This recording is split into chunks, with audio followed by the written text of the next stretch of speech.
there's this incredibly high expectation when we use the word leadership. Like, leaders are always shining the bright light of righteousness and so on. And it's like, you know what? At the moment, I'm like, you know what, hon, I shouldn't have said that. Welcome to the Business of Parenting podcast. Tune in as we discuss the principles of successful parenting as a business professional. Here's your host, Jason Harris. Hey, what's going on, Podcast Nation? It is Jason Harris here, and thank you for joining me on another episode of BOP, the Business of Parenting podcast, where I get to talk about anything and everything I want to talk about when it comes to parenting. I have an amazing guest with me today. I have the one, the only, the infamous Shawn Armorer. Hey, Shawn, what's going on? How you doing, man? Good Lord, that's quite the introduction. You know what, Shawn? I was just thinking, I think I mess up your last name every single time I say it. Tell me. Just think Armor All, but change the all to ER. ER, Armorer. There you go. Let's just go with Shawn. I get to do this stuff because we're bots, so it's cool. Shawn, thanks, man, for taking the time to jam with me today. This is going to be a lot of fun. Yeah, for sure. I should have had my kid on this with us. Yeah, well, we may be talking about. No, I'm just kidding. We'll talk all kinds of fun stuff. But no, look, to kick off today's podcast, how I like to kick off podcasts with little origin stories, right? And this is the business of parenting. So I figure let's start off with a little origin story of kind of how your family's structured and a little bit about what you do as far as business goes, and then we got some great topics, man, and we'll get right into it. So tell us a little bit about yourself, Shawn. Going on 21 years in the business. Started off in the service drive washing cars. It was supposed to be an in-between job for about 3 months. 21 years later, I have my own BDC coaching and consulting business, and I essentially help dealerships in architecting revenue-generating BDCs. From a more personal perspective, I have a beautiful 11-year-old boy. His name is Mason. And unfortunately, when he was in the areas of 3 or 4 years old, it's not odd for people in the car business to go through divorce or what have you, or separation or what have you. But so at around 3 or 4 years old, unfortunately, I was a victim of my own ambitions to make it in my ascent in the car industry. So I was doing like 60, 70 hours a week. That created a rift and a lot of friction in my personal relationship, and unfortunately, that caused a separation. So since the age of roughly around 3 years old, I've been on my own. I mean, we co-parent; it's very functional, but it could definitely be tough at times, especially when you hit like the management level, the amount of pressure that's on you at the dealership to perform and what have you. And how can I still get in those 14, 15 hour days when there's little people that we're responsible for waiting for us? You know what? That's a really good point, right? There is a lot of hours that have to get put into, this business, and it's in the automotive industry. You're probably right. I've done kind of just like a quick poll. I'd love if someone actually did a full study on this, just to see, but I would be willing to bet that the divorce rate is a bit higher in the automotive industry than other verticals. Yeah. Well, listen, I'm over here in Montreal, Canada. So I actually, only because you bring it up, I actually went a couple of years ago, because I wanted to know if I was normal or not. But a couple of years ago, I actually went on Statistics Canada. Yeah. And I actually looked it up, and they said there was actually many categories with regards to divorce and the most stressful jobs and what have you. With regards to being the most stressful, I guess you could say, ecosystem to operate in, the car industry was top 3. Wouldn't surprise me one bit. That doesn't surprise me one bit. Look, we're in an industry of suck it up, buttercup, and check it out the door. I think when I think back, a lot of my other friends, what other career paths, they chose to take and stuff like that. And, automotive is just, it's a tough place to be in, because it doesn't necessarily teach you things like time management. You don't get taught things like that, right? It's like, hey, you got a delivery, you got customer sold a car, and you're delivering it on Tuesday, but your day off, I'll see you here on Tuesday, right? That's kind of the expectation. So it's not the infamous 3-day VIP sale where absolutely everybody is required to be at the dealership for 12 hours for the next 3 days, regardless of if you had vacation planned or whatnot. I think there's been a bit of a shift in the industry. I don't think it's necessarily as much now as it was before of how many hours you work, but how deep the hours you work are. And I think that's a kind of a fundamental change. And that's something that I've had to kind of personally learn myself. I got to be honest with you, that was not the case. Like when I first started in the automotive industry, it was bell to bell every single day. All right. On weekends, if my customer needed me, I came in, and I think the customer's expectations also changed a little bit. I think people kind of respect the fact that like, no, I got my kids recite all the day. Okay, no problem. I'll come the next day to do the delivery. I don't have, you don't hear customers going more, no, I want to pick it up that day. Right. But time management was definitely something that did not exist. And this is kind of a perfect segue into kind of our first topic, because that's something that I had to teach myself, but then also turn around and realize how to teach my kids in a very different way. If I gave them their Switch, they would just bug out for 7.5 hours and not manage their time in a great way. But when it comes to work, we're the exact same way. So let's jam a little bit about time management, kind of how your, I guess, evolution of education or experience in time management has for yourself. Yeah, absolutely. And I would assume that I'm not alone in this because I've spoken to many people and there's a very disturbing trend with regards to how do we even know that time management was required? Unfortunately, it comes at a serious critical cost, whereas, you hit rock bottom. Yes. It's either you go through a divorce or you have this divorce type conversation or argument, or it's just your kids that literally look at you and say, Daddy, I wish you were home more, which completely obliterates you. Oh man, that's tough. So, and unfortunately what happens is by the time that people speak up, because when you're a high performer, you need to be in that zone. You need to be working optimally, right? So you're thinking, okay, well, I'm going to bang out 15 hours all week, and then I'm going to give whatever is left on the weekend to my kids. But then you get stuck in this, as they're on the swings or coming down, the slide, you're answering emails. So, yeah, son, that's great. And you kind of get sucked into this vortex. So for me, what happened is, like many people, I guess I hit rock bottom. Rock bottom in the sense of it just created an absolute explosion.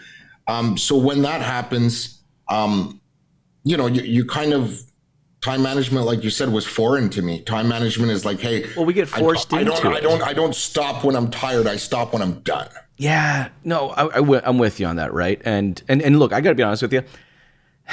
Look, I put this podcast out there because I am absolutely no expert. If I am an expert, I'm an expert in doing shit wrong. But I become more self-aware so I can actually acknowledge that I'm doing stuff wrong and try to learn from it, right? Dude, I'll be honest with you 100%. Time management is still something, I still deal with it today. I'm not an expert on it at all. There are still times where, to your point, I'll be at a restaurant with the kids and that message just came in and I'm like,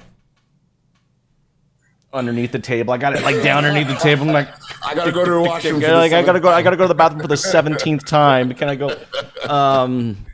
But no. But to your point, this is so. I think it's just a matter of just understanding. Like, we're going to talk about work-life balance after. I personally don't believe in the concept of you can be a person at work and a person, in your personal life. I don't think we're two people. But I think for me, time management is what helped, is what needed to happen actually, is dividing your day into segments, allowing yourself to disconnect for that 1 hour, hour and a half, because we're so fixated on instant gratification and immediate and customer experience. And the customer experience means I have to put my family secondary just to answer an email with regards to a question. Well, hey, listen, I will absolutely get to it, but customer experience is not necessarily defined in a timeline. I mean, I'm not saying get back to the customer, whether it's service or sales or what have you. I'm not saying get back to them in 24 hours, but if I'm at the kids' soccer game, like, I can answer this in an hour. I can answer this in an hour and a half. I hear you. You can, right? But I just think we have this notion of time management. It's like this light switch where it's like on, off, on, off. Correct. On, and I don't necessarily. So I let my kids, be very open with me. Like if they see me on the phone and they need me, it's like, Dad, you need to get off. You've been on there for too long, right? And what I find is, and I see this happen a lot, and it's okay, right? But I see parents like, kind of like, don't talk to me that way. This is my business, not your business, right? And I think time management is something that is fluid. Yes. There are times, legitimate times, right, Shawn, that we do need to take that bloody call. Yeah. And I think, look, this could be the totally wrong way to perceive time management. All right. But I think time management has to be more of like an open conversation. It's like where it's just like, if I'm at that restaurant with the kids and say, guys, look, this is what's going on. By the way, my kids know a lot of my clients' names. So they're kind of funny. They're like, oh, is that Mike? And I'm like, how'd you know? Well, because it's around dinner time, and Mike only seems to ever call you around dinner time. And you know what, Jason? Listen, just to build off of that, and you know what? Absolutely not wrong, because I find myself in the same situation, and this is what I was talking about before about balancing it out. So instead of trying to separate yourself into two people, and again, I'm exactly. Not no coach, but it's worked. But instead of separating yourself, trying to merge them together in a playful manner. Like I've started to slowly, because I do most of my coaching right now during the pandemic has been virtual. Yes, there is a number of times that my son at the beginning of the coaching, because I coach, some of these people like 3 times a week for 5 months. So they kind of indirectly become a part of my life, a part of my process, right? So what happens is that my son, Mason, he's actually spoken to many of them, and he's actually on a first name basis with them. So it kind of makes, when you share that experience, when you get them involved, ones, yes. Yeah, when you kind of empowering them in a certain sense that they understand that, hey, look, Daddy right now is doing work. He has, like you said before, great recommendation that you had. The discipline is that if they really truly need you, they have access to you. Well, and I think that's the key, right? But that has to be an open conversation, right? Correct. Like I let my kids know that, look, they all know that I live a busy life, and they all know that I'm running multiple businesses. All right. But they also do know that if they just need to kind of tug and say, I need eye-to-eye time right now. Correct. It doesn't matter who the hell is calling. They have the trump card. It's almost like they can pull out the kid card and say, Dad, here's my card. And I'm like, phone, throw it away. And it's quite interesting because it's actually doing two things if you really think about it. So our time management could potentially be teaching them time management as well. Well, that's what I'm hoping it is. Now there are times that I think it's not time management. Maybe it's kind of time prioritization. Like I'm prioritizing my time, not necessarily managing my time, right? Like I'm thinking like, there are, so, this is a hack. I've talked about this in many other podcasts and stuff like that, but it's one of my favorite hacks is that I schedule between 6 to 8 kids playtime. Now somewhere in between their dinner usually ends up happening too. But since I put that into my calendar in my phone, it goes to do not disturb mode. All right. So I don't get notifications. I don't get phone calls. I don't get text messages. It is just that dedicated time. So it allows me to be, eye to eye with, whatever they potentially need. Let's move into a little bit about work-life balance, because we were talking a little bit about that, and I want to, look, I hate the term, to be honest with you, I really do. But we need to balance, work and parenting. So I love the fact that the way you quoted this was kind of different. Most people go, balance work life, and like you actually says balance work and parenting. So I guess parenting must be your life. But let's jam a little bit about that. Like, how do you approach that balance? I can, through a broad spectrum of resource or reading material, I should say. So I've kind of been on a mission lately, last couple of years, to recalibrate my thought process.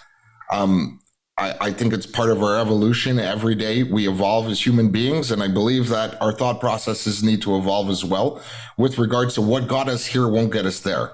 In my particular case, I don't want to say that, when I was under the rooftop and I had my employees, and now today the coaching, I don't want to necessarily call them children, but more the lessons. And, my relationship with my child has really taught me how to actually be better at work, whether it's being more patient, sitting down and allowing him to speak.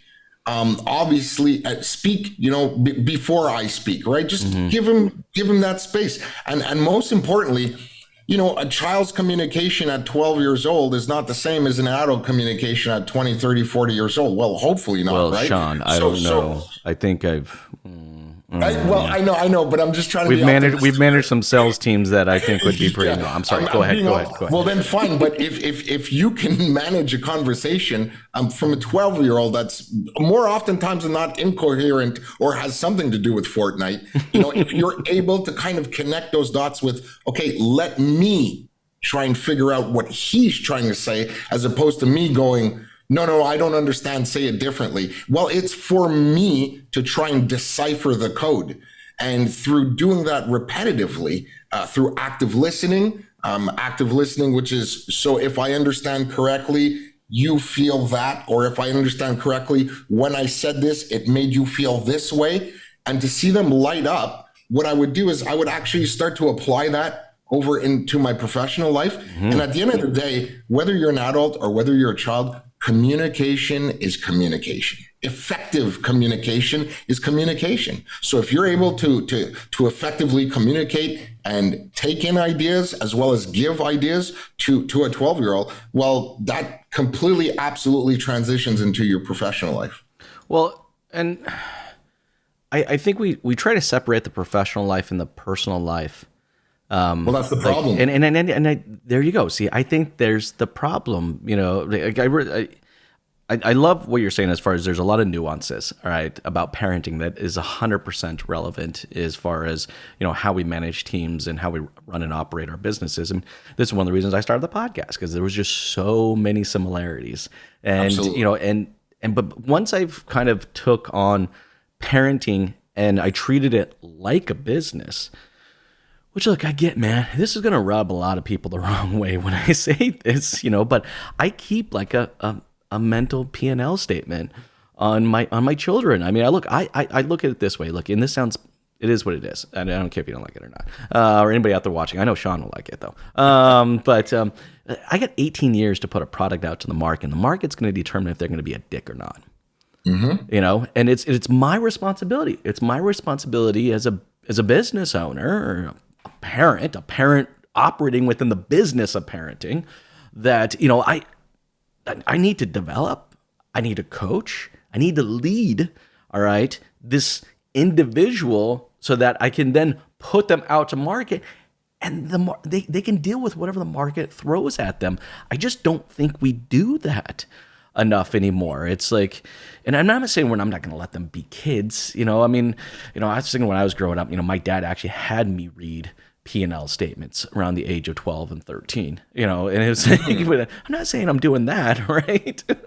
But let's talk a little bit about leadership, because I think there's a large correlation between how we lead within our business life and also how we lead within our parenting business. I'd love to get your take on it.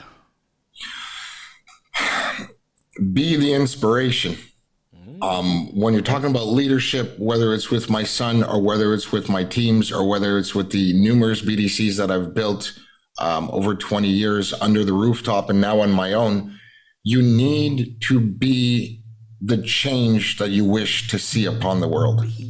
I believe Gandhi said that, but be the change you wish to see, right? So if, let's just say, you have to be self-aware. You said it before, and I'm so happy that you said that, because I'm going to come back to it. And I'm a big proponent of emotional intelligence, and not emotional intelligence in the sense that a lot of people think that, well, control how much you cry, and nah, that's not what emotional intelligence is. So in order to be an effective leader, you need emotional intelligence. I mean, any real leader, today's thought leaders, it's the one true trait of effective leadership. Now, within emotional intelligence, conversely, what's funny is that it's very much more about your self-awareness as opposed to other people. It has more to do with yourself and how you see the world and other people. So when we're talking about leadership, I am self-aware. Now, what that means is that it's the little things. When I'm driving to my son's soccer game, if there's a car that's a little bit slow in front, am I on the blower? Am I like swearing? Do I forget that my son is there because I'm so consumed by my emotions and I can't control them? I'm yelling at the window, like, get out of the way. Like, this is what he's seeing. This is what he's subject to. So to your point, if this is the conduct among all others, but if this is the conduct that I'm displaying to my son with regards to this is the right way to lead, this is the right way to be with people, what kind of people are we putting out into the world, to your point before? And you know what? And I have to admit that as a leader, and I'm listening to you talk, and I totally laid on the horn the other day why my daughter was in the car, and I think I probably said dumbass or something like that. And sure enough, she said, yeah, Dad, what a dumbass. And I'm like, oh, yeah, exactly. But I'm thinking, you know what though? There's this incredibly high expectation when we use the word leadership. Like, leaders are always shining the bright light of righteousness and so on. And it's like, you know what? At the moment, I'm like, you know what, hon, I shouldn't have said that. That was not the right thing to say. And I find that, over my career, some of the best leaders I've ever worked with were the ones that were self-aware enough and emotionally intelligent enough to acknowledge the fact that they made a mistake. And Correct. I'll own it. I'll talk about it. Right. And Correct. I find, for a lot of my kids' friends is that, and even my kids, that is probably one of the biggest things they actually struggle with is owning a mistake. When I was a kid, I was probably the same way. It's like, let's shove it underneath. Let's just shove it underneath the bed. It didn't happen, But how do we maintain that kind of, I guess, constant mindset of that? Hey, we're, no matter what we're doing, where we are, we're constantly leading our children. It is a constant process of disrupting our current mindset every single day. And I know this is going to sound a bit extreme, but I think about what I think about what I think about. We're in as human beings, we're in a constant state of transition, a constant state of evolution. So, my goal is to be better than I was yesterday. That's it. I'm in competition with nobody. So, you know what? Checking yourself and first of all, that our kids look at us as, this God sent, like they could do no wrong. Well, when we make mistakes, or like you said, when you're laying it out on the horn, and then, you come to think about like, okay, maybe I should have done that. It's a perfect opportunity, a tangible example of how to sit with your child and say, listen, Daddy was wrong. I kind of lost my cool. This is why. So it's a perfect opportunity actually to speak about emotions and to speak about, how to control them. And Marshall Goldsmith actually has a book called Triggers that I read twice. And I recommend that reading book to a lot of people because I think that's great. Before the emotion blows up, yes, there's what we call triggers. What was the trigger 5 minutes before you were blowing the horn? Because I'm sure, listen, Jason, I've known you for a while. You're not a bad guy, right? So what would make you really blow the horn and call someone an a-hole? I mean, I don't think you wake up in the morning wanting to call somebody an a-hole, but I'm just saying, prior to like being on the horn, there were certain triggers. Maybe in your mind was going so fast, like, oh, when I get to the soccer field, I'm going to return this email and I'm going to do this and I have to make this call. Then I have to look at my son. Like we're just constantly in the moment, but not in the moment. And, it's about just slowing down and living in the moment. Look, I'd be the first one to admit that there are a lot of things that trigger me. And it's definitely been a discussion around the house recently. And, I've admitted to you, emotional intelligence is not something that comes to me naturally. I grew up in a house that was go with the flow. Then I went into a business that was suck it up, buttercup. And so I became a parent and I'm like, what? I have to be emotionally aware of other people's emotions and how they might trigger or affect my emotions. What the hell is this parenting crap? I didn't sign up for this. But it is. It's probably one of the biggest challenges I've ever taken. Sorry, go ahead. That, and in my personal opinion, that to me stems from the destruction of the nuclear family. Growing up, mom was at home, dad went out, we had our siblings, oftentimes our siblings went to school with us. We were all surrounded by family. When we were going home, we knew we were going home. We were going to open the door to that fresh smell of apple pie or whatever mom was cooking up from grandma's old school recipe book that was all beat up. So there was just this notion of comfort. There was this notion of an environment of trust and safety. So later on, due to, I guess, ambition and people wanting to evolve and women rightfully finding their place as CEOs and presidents, absolutely. So what I feel happened is that when that nucleus kind of broke apart, and then the divorce rate started to go north of 50%.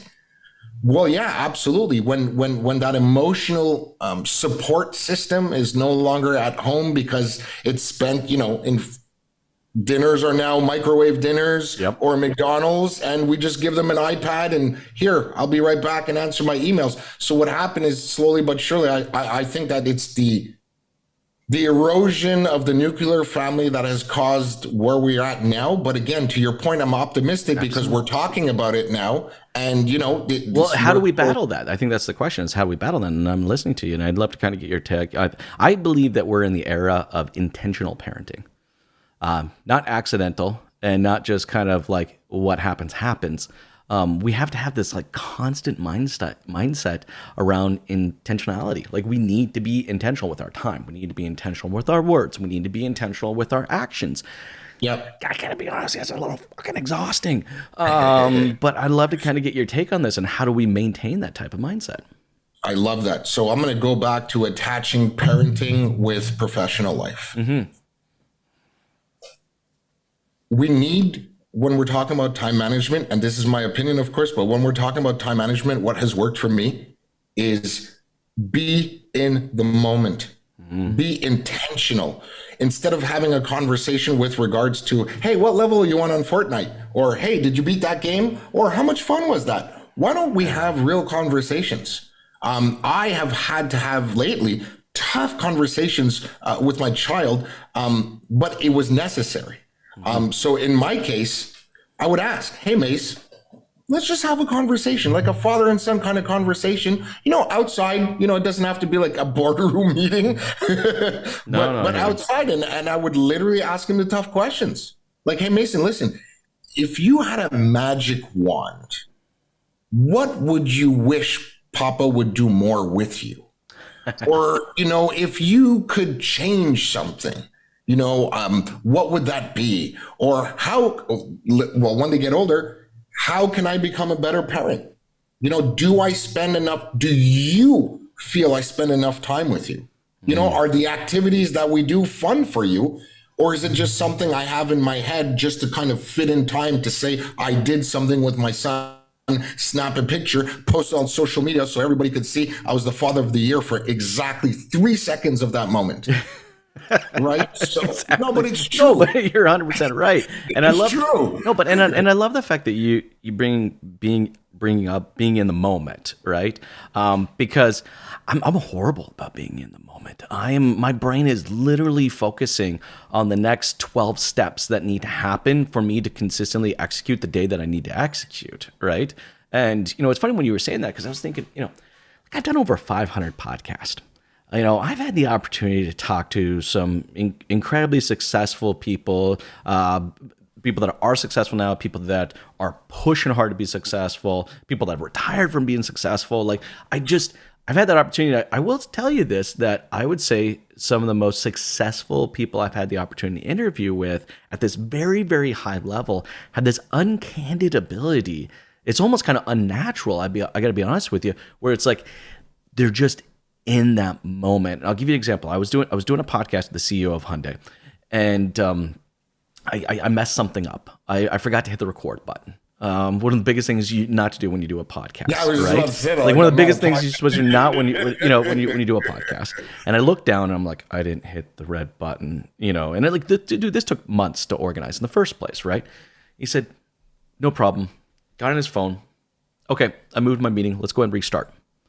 But like his intent was like, no, this is my moment. This is where I am. This is what I am. It doesn't matter. Like, I gotta plan my trip to Korea in a few days, and I got 117 dealerships yelling at me for whatever this is. It was like, no, it's being in that moment, and it's not something that is natural for me, and I love to find out how you're able to do it. Reading. I mention it a lot on a lot of podcasts, and I'm always on the reading. And believe me, by any stretch, one of the things that I'd like to improve in my life eventually is my academic pedigree. So when I say I read a lot, I read tremendously, like almost one. I try and get 2 books a month, but it's definitely one. And this is not, to be patronizing, and it's not to look down on people. It's about me. It's about recalibrating my thought process and replacing the concept and ideas that were instilled in me that no longer serve me. Now, I'm not saying my parents did a bad job, or my mom, I should say, because dad left when I was young.